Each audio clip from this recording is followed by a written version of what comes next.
Okay, I have cleaned up my workbench from all the stuff that I was working on, and I've been arguing with myself. You know, this plywood, it holds up well, but you know, you can see a dark stain here forming, and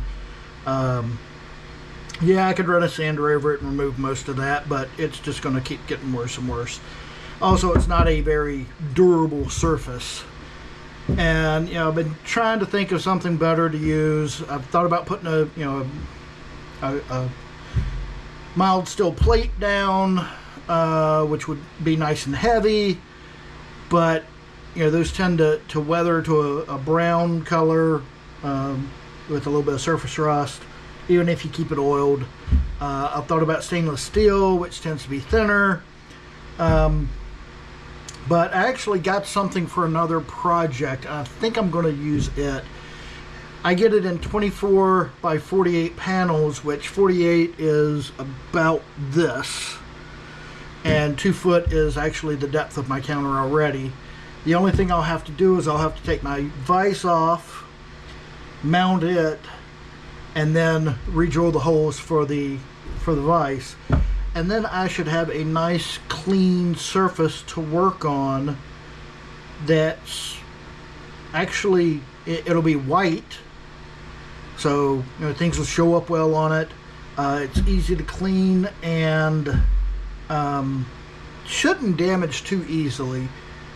So let me work on that for a minute, and I will come back to you in just a few minutes.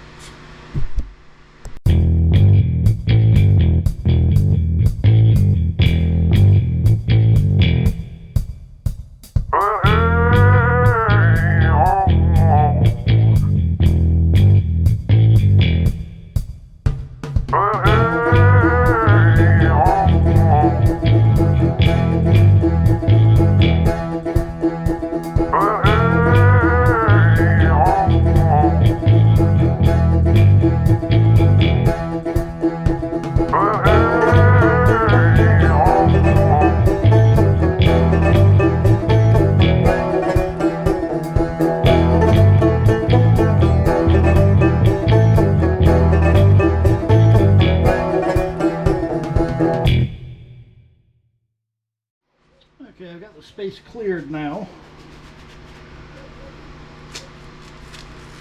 And I got my accomplice back here, Sophia. Let me get this panel.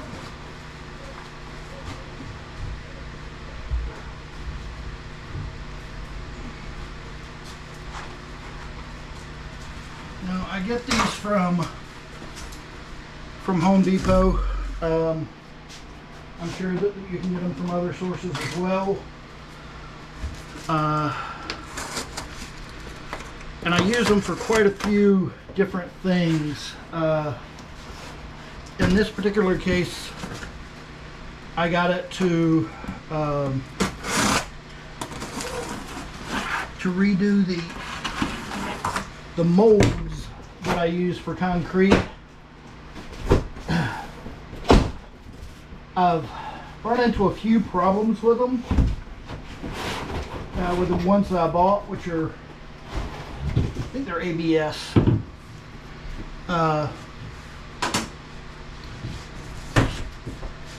You know, you have to use a mold release in order to get the concrete out. Oh yeah, that's going to be nice.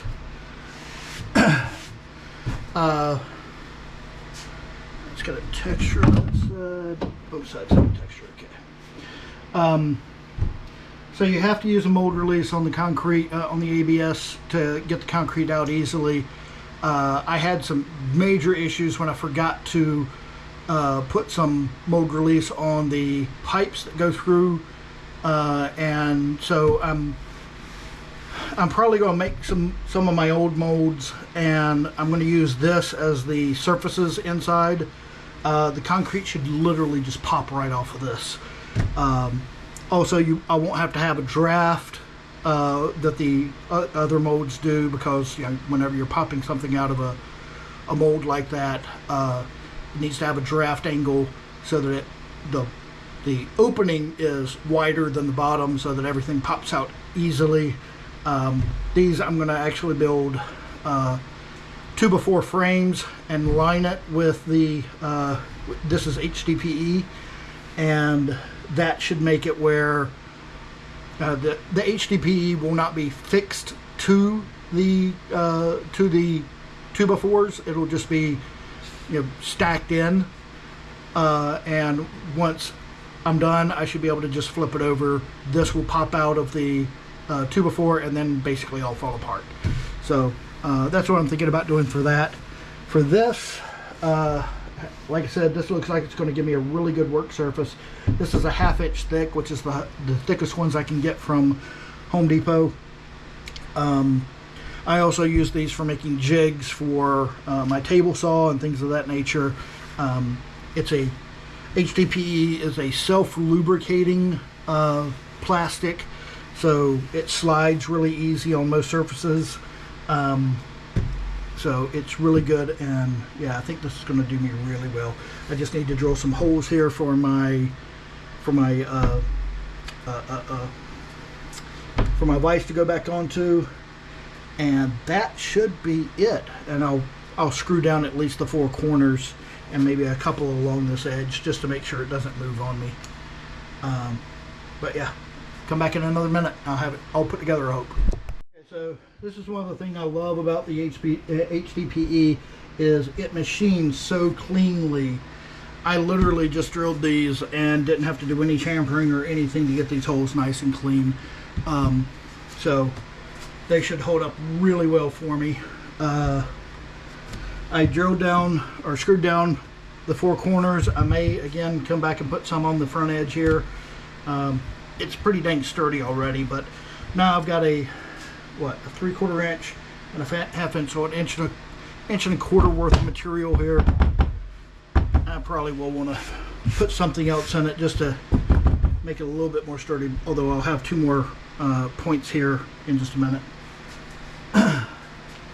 Let's see about the Wilton.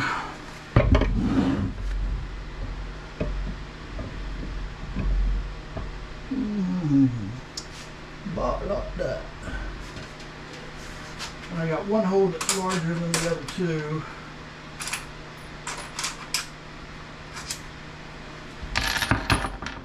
Right now,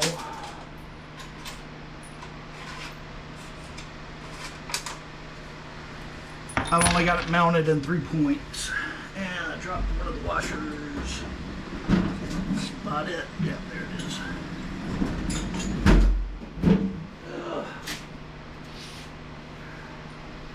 There we go.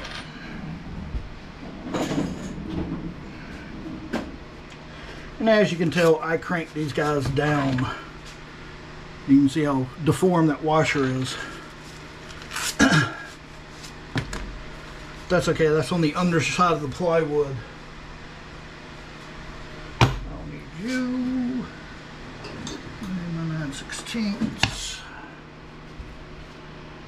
That's what you got. You back to this driveway.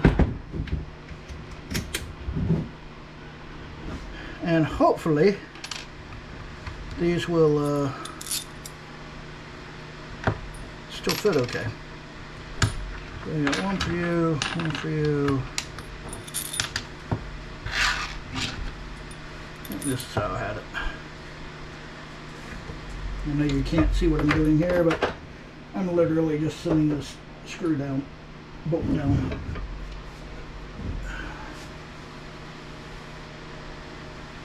And hopefully good enough. Yeah, it's going to be close, but I think I got it.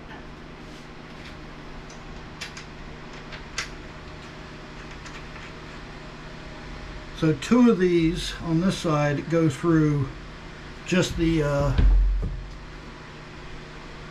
it was just going through the plywood and the vise and the plywood. Now it's got an extra 1/2 inch and it's going to be short. So I'm going to have to find some more screws for that.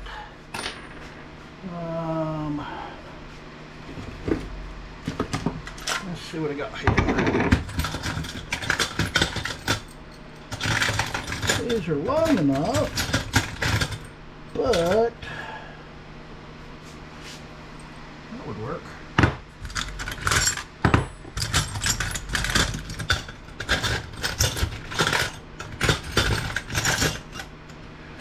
These are long enough, but the threaded portion would not work.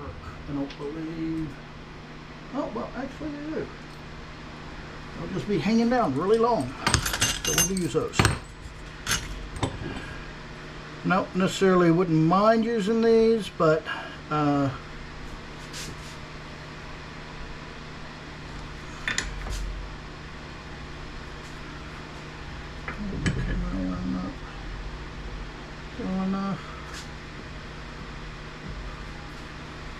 we may give them a shot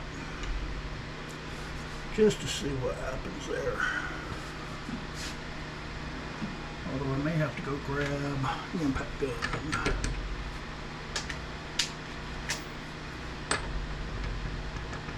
That feels about right.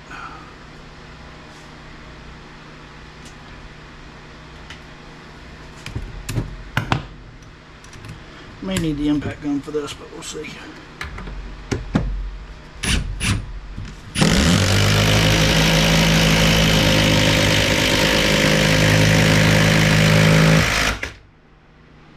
That worked well.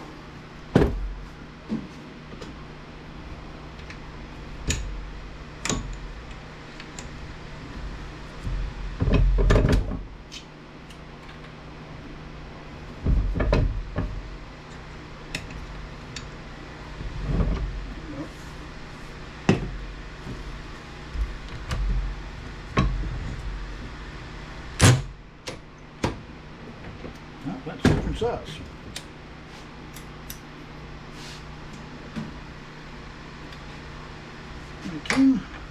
Yep.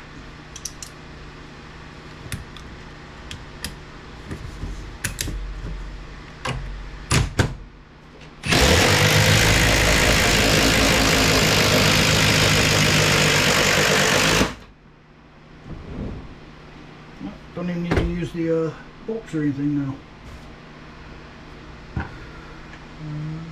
9/16 there. 17mm. Again, always try to put your tools back where they belong. That way you don't have to go looking for them later.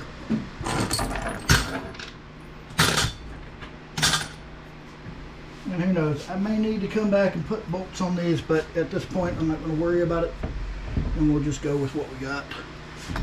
And I'm going to see if I can get the fourth one in here though. I don't need that, I need this.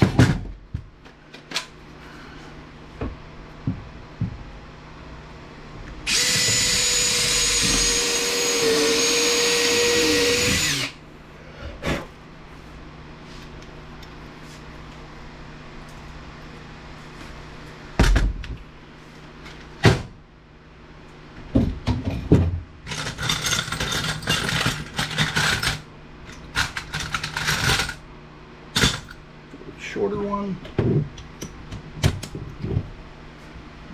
19 mil or 18 mil.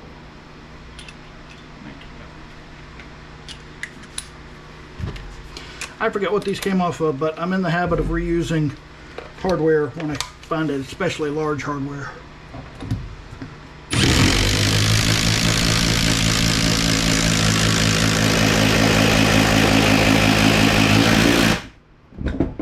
Yeah. There's a down, in, and tight. So, okay now.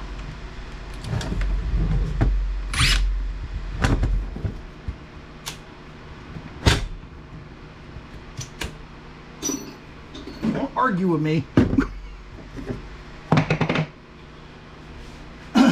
So these are hanging down a bit, but I can deal with that.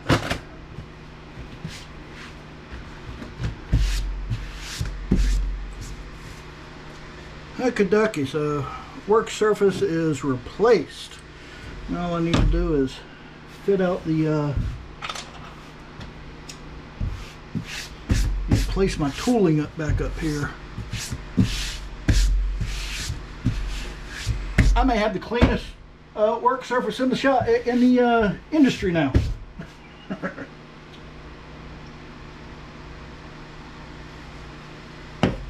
Oh boy. Okay, let's see. Put you over here. You guys go over here when I need you.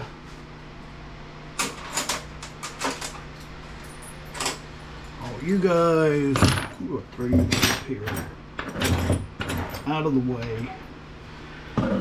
They need to be close by, but I don't need them too terribly close. I'll throw you over here for now. I don't know, I may move this stuff around some more.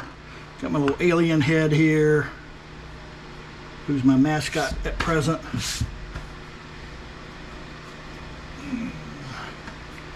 My container of MOSFETs and my magnet and my card scraper.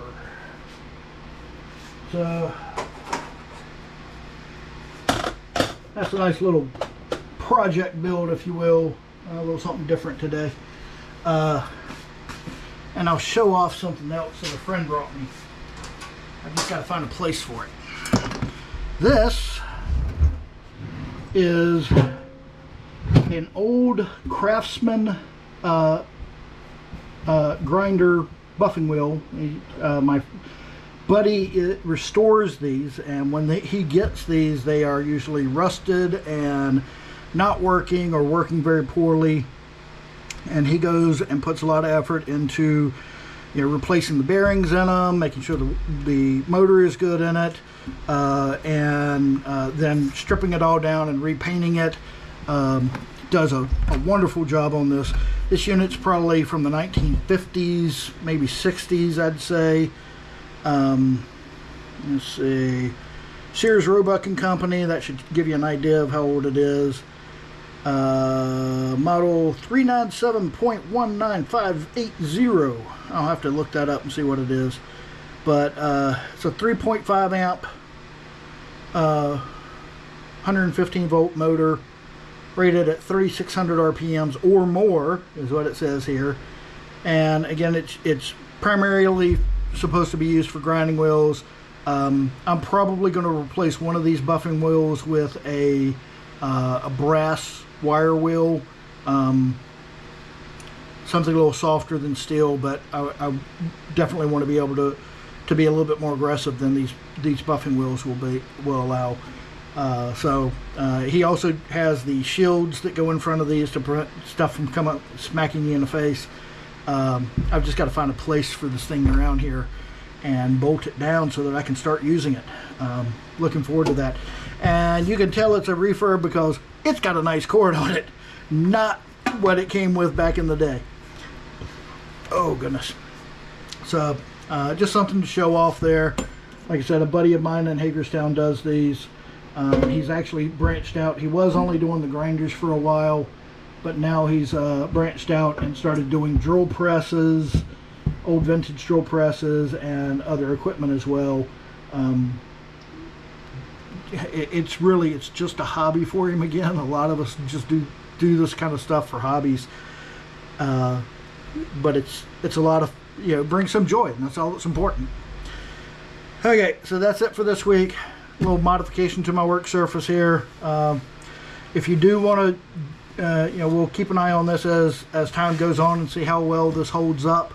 But if you want to do this, right now Home Depot has these panels, the 2 foot by 4 foot panels, run about $100 for the half-inch thick version, and that was shipped to my door.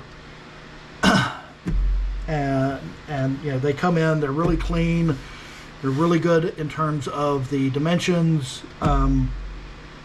and like I said, they've got a lot of uses since it's a self-lubricating plastic, making jigs, making fixtures, and that kind of thing.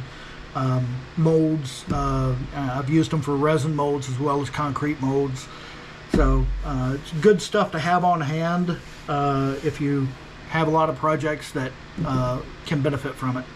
Me, I'm always building stuff that might have, that can benefit from something like this, including my workbench now. So Okay, have a good one, guys. Bye.